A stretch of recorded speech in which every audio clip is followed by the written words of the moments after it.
I'm Amy, 31 years old. I'm standing in the main lobby of the Aura Spire, my $2 billion architectural masterpiece. Tonight is the official launch gala. I'm just watching, standing off to the side, completely anonymous. Then, through the glass doors, I see them. My father, David. My mother, Susan. My brother, Ryan. And my sister, Lauren. They look so lost. So stuffy in their clothes that were fashionable maybe a decade ago. I watch my father stop in front of the sustainable bamboo living wall, a design I lost sleep over for months. I see him physically sneer at it. He turns and snaps at a waiter. From 30 feet away. I can see the contempt on his face. He has no idea that the woman whose name he's here to leverage is me. Have you ever felt like the invisible one in your own family? Have you ever built something great, only for the people who should be proudest to not even recognize your work? Let me know your story down in the comments. Growing up, our house was a stage. From the outside, we were the perfect suburban family. But inside, my parents, David and Susan, were suffocating under their obsession with status. They spent every dime trying to look like the wealthy elite they so desperately admired. My father, David, was a traditional real estate developer. Or at least, that's what he called himself. He was always talking about his next big project. Usually, some soulless strip mall. But they all failed. Spectacularly. He was a man bitter that the world hadn't recognized his supposed genius. My brother, Ryan, was the golden boy. His grades were average. His ambition non-existent. But he was the son. That was enough. My sister, Lauren, was the show pony. She was raised with one goal, marry rich. Her entire life was a playbook, written by my mother. And then there was me, the black sheep, the weird one. While other kids played with dolls, I built cities out of cardboard boxes. I'd spend hours designing, rearranging, figuring out how light could enter a space. My parents found it embarrassing. As I got older, my passion focused. I wasn't just interested in buildings, I was interested in sustainable architecture. Green roofs, reclaimed materials, designs that worked with the environment, not against it. My father hated it. Hippie architecture. He'd scoff at the dinner table. Useless. Nobody pays for that nonsense. You want to build something real. Amy, you build a commercial high-rise. Concrete and steel. That's the real world. I didn't know the term for it then. But my father was a walking talking case of the Dunning-Kruger effect. It's a cognitive bias, where people with low ability at a task overestimate their own ability. It was his total incompetence that gave him his loud, unshakable confidence. He would lecture us all about market trends and structural integrity, while, just down the street, his last half-finished project was being foreclosed on. He was blind to his own failures. Meanwhile, I was the one actually acing physics. The one reading blueprints for fun. And I was already feeling the first sting of what I'd later learn was imposter syndrome. I constantly felt like I wasn't good enough. That my ideas were childish. The irony is so thick it could choke you. The man who knew nothing was certain he knew everything. The girl who was trying to learn everything felt like she knew nothing. That was the background noise of my childhood. His booming, confident voice dismissing my dreams. And my mother's anxious silence. Terrified that my hippie interests would ruin her social standing. They didn't want a daughter. They wanted a prop. And I was failing at the one job they gave me. The real explosion happened when the acceptance letters arrived. My parents had expected me to apply to some local liberal arts college. Their only advice was to find a program where I might meet a suitable husband. Instead, I had applied, in secret, to the top architecture programs in the country, and I got into Cornell. The fight that night was biblical. My father threw the acceptance letter across the room. Architecture. Are you insane? It's a pointless degree for a woman. You'll chew yourself up and spit yourself out. My mother was, as always, more concerned with the social fallout. What will I tell the ladies at the club? She whispered. Horrified. That my daughter wants to play with bricks. That she's going to be some glorified construction worker. I'm going, I said. My voice, quiet but shaking. Fine. My father yelled. But we are not paying one single penny. You want to waste your life on this? This hippie nonsense. You do it on your own. And they meant it. They paid Ryan's full tuition for his finance degree. They paid for Lauren's communications degree. For me, nothing. So, I went. I took out loans. I worked 2, sometimes 3 jobs while maintaining a 4.0 GPA. I was a waitress. A library assistant. I cleaned dorms. I lived on instant noodles and gas station coffee. I barely slept. I called home every Sunday for the first semester. My mother would answer. Give me a brief, cold update. And then pass the phone. Ryan rarely took it. Lauren would talk for a few minutes about her sorority parties. My father would get on last. His only question was always the same. Have you come to your senses yet? When I told him I was at the top of my class, he'd just grunt and hang up. By sophomore year, the calls dwindled to major holidays. By junior year, they stopped returning my calls altogether. Then came graduation day. I had graduated summa cum laude. I had job offers from 3 major firms. The commencement speaker was talking about the importance of family, of having a support system. I just sat there, alone in a sea of families. I watched other graduates taking pictures with their parents, getting flowers, getting hugs. I remember feeling this hollow, aching void in my chest, this profound sense of invisibility. I had achieved everything they said I couldn't. And the people who were supposed to be the proudest, they weren't even there. I stood alone in my cap and gown, fighting back tears. And that was the moment. It was the most painful, and most important, day of my life. I decided, standing there on that lawn, that if my family couldn't see my worth, I would build something so magnificent, so undeniable, that the entire world would have to. I didn't take the high-paying corporate jobs. I took the lowest-paying offer from a small, struggling, boutique firm in the city. It was run by Barbara. Barbara was in her 60s. With a sharp silver bob and an even sharper tongue. She took one look at my portfolio and my Ivy League degree and said, "This is all very pretty, but theory is worthless. Show me what you can actually do." She was brutal. She was relentless. She tore apart my designs and forced me to defend them. She made me work harder than I ever thought possible. And she became the mentor I had desperately needed my entire life. She was the family I had chosen. Fast forward 7 years. I'm sitting in a glass-walled conference room. 2 weeks before the Aura Spire Gala. My team is finalizing the press list, the security details, the catering.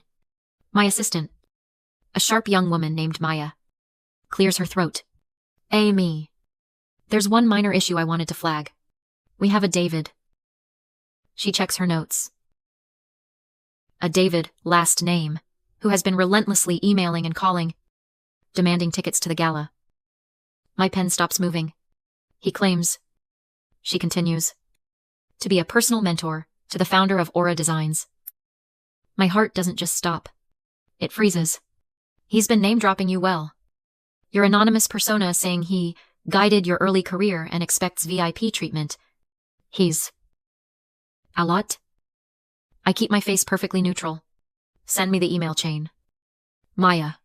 I'll handle it. The moment she leaves, I open the file, and there it is. The arrogance. The entitlement. All under a fake email address for David, last name consulting. A company that doesn't exist. My hands are shaking. Not with fear. With something else. Clarity. I spend the next hour, not on gala logistics, but on a discreet, deep dive financial background check. It's all there. The house is in foreclosure. My brother, Ryan, is drowning in over $200,000 of gambling debt. My sister, Lauren, is back home after a messy divorce from her wealthy husband, who apparently cut her off. They're not just struggling. They are destitute. They're not just name-dropping. They are grasping at straws, trying to use a name they don't even know is mine, to get into a party, to network, to find their next lifeline. I could have clicked delete. I could have had security block his email. Instead, I walk over to Maya's desk. About that David last name. Approve him. Maya looks stunned. Really? He seems... Approve 4 standard admission tickets. Send them to his home address. No VIP. No plus ones. Let them in. The night before the gala, I'm standing in my penthouse office, looking out at the Aura Spire. It's piercing the night sky. A monument to everything they said I couldn't do. The doubt creeps in. I'm 31 years old. A billionaire. And I still feel like that 19-year-old girl. Desperate and shaking. I pick up the phone and call Barbara. I'm doing something crazy. Barbara. I whisper. I let them in. My family. They're coming to the gala tomorrow. Barbara is silent on the other end. Then she says, her voice like gravel. Good. Let them come. But what am I doing, I feel? I feel like I'm 19 again. I'm terrified. Amy, she says. And her voice is so firm, it stills me. Forget them. Forget what they think. Do you see that skyscraper out your window? The one that's already won 3 design awards before it even opened? Yes. You built that. You. Not them. They don't get to define you. They lost that right when they let you walk out the door. You are the founder of Aura Designs. You're my best damn student. I am proud of you. Let them come see what you built. The panic in my chest recedes. The shaking stops. She's right. I end the call. Take a deep breath. And look back at my building. It's not just a building. It's my shield. It's my proof. Let them come. We're back to the present. The gala lobby. I'm watching them from a distance. Standing near one of my own installations. They're not mingling. They've made a beeline for the VIP check-in. A table they absolutely do not have access to. I can hear my father's voice. Even from here. It's that familiar, booming tone he uses when he's about to lose his temper. I move closer. Stepping behind a marble pillar. Close enough to hear every word. A young woman, one of my best event staffers, is trying to handle them. Sir, I have your 4 standard admission tickets, she says. Her voice polite, but firm. The VIP lounge is reserved for our honorees and major investors. There must be a mistake. My mother, Susan, cuts in, her voice dripping with fake sweetness. We are personal friends of the founder. My father scoffs, puffing out his chest in that ill-fitting suit. Friends, we're practically family. I've been advising her on this project for years. The staffer blinks, confused. Sir, the founder is notoriously private. I'm not aware of any. Look, my father says, leaning in. Let's be honest. She and I are old colleagues. I taught her pretty much everything she knows. She's got talent. Sure. But some of these designs... He gestures vaguely at the lobby. A bit flashy. All substance. No, real foundation. But she's learning. Now. Just check the list again for David, last name. That was it. That was the moment. The sheer, breathtaking audacity. The lie. All substance. No, real foundation. He was describing himself. I step out from behind the pillar and walk slowly toward them. Is there a problem here? Casey, I ask the staffer. My voice calm. My father turns, irritated at the interruption. This doesn't concern you. Miss, we're just handling a private matter with management. I smile. Actually, as the host of this gala, every matter concerns me. Perhaps I can help. Unless you can get us into the VIP lounge. I doubt it, he says dismissively, not even really looking at me. Is that so, I ask? I look past him. At my mother. My mother is staring at me. Her face is pale. The recognition is dawning. Slow and horrified. She's seen the subtle changes. The hair. The clothes. The confidence. But the eyes. The eyes are the same. Wait. My mother whispers, her hand flying to her throat. David. Wait. Amy. My father freezes. He turns back, his eyes narrowing. He really looks at me for the first time. Not as an inconvenient staffer, But as me, he can't speak. The color drains from his face. My brother Ryan looks like he's seen a ghost. I look directly into my father's eyes. Look closer. Dad, I say, my voice perfectly level. 7 years is a long time. But surely, you recognize your own daughter? I gesture to the soaring, 50-foot ceiling above us. To the building that bears my soul. Welcome to my building. An hour later, I was on stage. The air in that grand hall was electric. 500 of the world's top architects, investors, and critics. My team had, per my instructions, quietly escorted my family to a table. Table 54. The one in the absolute last row. Tucked away near a service exit. The lights dimmed. My COO introduced me. Not as Amy, last name, but as the anonymous founder and creative director of Aura Designs. The spotlight hit me. I could see them. Even in the darkness. 4 silhouettes huddled in the back. I could feel their eyes. I saw the shock. The burning shame. The pure, undiluted resentment on my father's face. My mother just looked broken. Good evening. I started, my voice echoing, calm and clear. Tonight, we are celebrating a building. But I don't want to talk about concrete and steel. I want to talk about integrity. I looked out at the crowd. Then let my eyes drift to that back table. There's a philosophy in development that values ego above all else. It builds monuments to debt. It creates hollow, empty spaces. I thought of my father's failed strip malls that promise community but deliver only bankruptcy.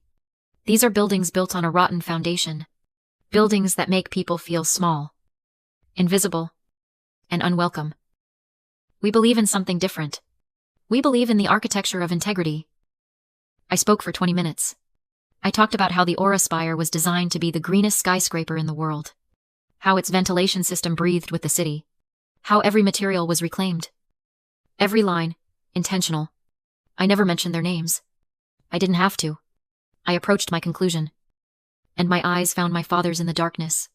For years, I said, my voice dropping slightly, I was told that my ideas were hippie nonsense. That they were flashy. With no real foundation. I was told that true success was about impressing the right people. But Aura Designs was built on a simple, radical belief. True architecture, true success, is not about making people admire you. It's about making people feel seen. The words hung in the air. This building isn't a monument to me. It's a testament to every person who was ever told their dream was worthless. It is proof that you can build a future out of the very things people dismissed. I paused. Thank you. The silence lasted for 1, 2, 3 seconds. And then, the entire room erupted. It wasn't just applause, it was a thunderous, standing ovation. People were on their feet. Investors. Critics. My peers. Barbara was in the front row. Tears streaming down her face. Beaming. I stood there, under the warm lights. And I looked at table 54. They weren't clapping. They couldn't. They were trapped. Forced to sit and watch as 500 industry leaders celebrated the woman. And the very ideas they had thrown out like trash. That was their public self-destruction. I didn't lay a hand on them. I just succeeded. After the applause faded, I didn't go back to my table. I found Maya backstage. Maya, I said, my voice perfectly even. Please send an invoice for 4 gala tickets at their full market value. $5,000 each, to David, last name's home address. Payment due in 30 days. Yes, Amy, she said, without blinking. I spent the next 2 hours networking, accepting congratulations, and finalizing a deal with an investor from Dubai. By midnight, I was in my penthouse office, the one on the top floor of the Spire, sketching out an idea for a new museum. A crash from the outer office made me jump. The door flew open, and my father stumbled in. He was drunk. His tie was undone, and his face was a mask of rage and champagne. Amy, he slurred, pointing a finger at me. Great show. Really. Great show. You need to leave. Dad, you're trespassing. Trespassing, he laughed. A short, ugly bark. I'm here to talk business. I've got a joint venture proposal. David, last name Consulting and Aura Designs. We could. I held up my hand. And for the first time in my life, he actually stopped talking. Stop, I said. The word was cold. Just stop. There is no David last name Consulting. There is no joint venture. There is only a man who is trespassing in my office. Donc. His face contorted. After all, We are done with the lies, I said, standing up. We are done with the performance. You will be here. In the restaurant, on the ground floor. At 7 a.m. tomorrow. You, Mom, Ryan, and Lauren. If you are 1 minute late, I will have you all permanently barred from this property. Do you understand me? He just stared, the alcoholic bravado draining away, leaving only the pathetic, defeated man underneath. Do you understand me? He gave a jerky nod. Now, get out. At 7 a.m. sharp? I was sitting in a private dining room. They were already there. All 4 of them. They looked tired, broken, and sober. My mother was the first to speak. Amy, she whispered, her eyes red. We've lost everything. The house. We're desperate, Ryan mumbled, staring at the table. I let the silence sit there for a moment. Then, I took a deep breath. Let's be very clear about what this is, I said. This is not a negotiation. And this is not punishment. This is a reckoning. My mother started to cry. We need help. I know, I said. But the help you're used to is what got us here. So here are my terms. This is what I am willing to do. They leaned in. First, I am not giving you a job. I am not investing in any non-existent company. I will not be your personal bank. My father's face tightened. But he said nothing. Here is what I will do. I will pay off the mortgage on the house. So you don't lose it. I will pay off Ryan's $200,000 in gambling debts. On one condition, he checks into an inpatient treatment program today, and I will pay for all 4 of you to enter intensive, twice a week, family therapy. Together. And separately. My mother looked up. Stunned. You? You'd do that? Yes, I said. But you need to understand why. This isn't me rescuing you. This is me offering you a foundation to rescue yourselves. The help I'm offering comes with boundaries. Because support without boundaries isn't love. It's enablement. And it was enablement that allowed this family to rot from the inside out for 30 years. This is your one and only chance to build something real. You either take it, or you walk away. The choice is yours. 6 months later, they were all still in therapy. My father had taken a job. Volunteering. Teaching basic finance at a youth center. Ryan was 90 days clean and working as a barista. Lauren had enrolled in a community college program for paralegals. I was sitting in my office, looking out at the city, sketching a new design. For the first time in my entire life, I felt quiet. I felt peace. Building a $2 billion skyscraper was the hardest thing I'd ever done. But I was wrong. Building a family, a real one, from the wreckage of the old was infinitely harder. It required a completely different kind of blueprint. So, what do you think? Is it really possible to rebuild a family on a new foundation of honesty and boundaries? Or are some things just too broken to fix? Let me know your final thoughts in the comments.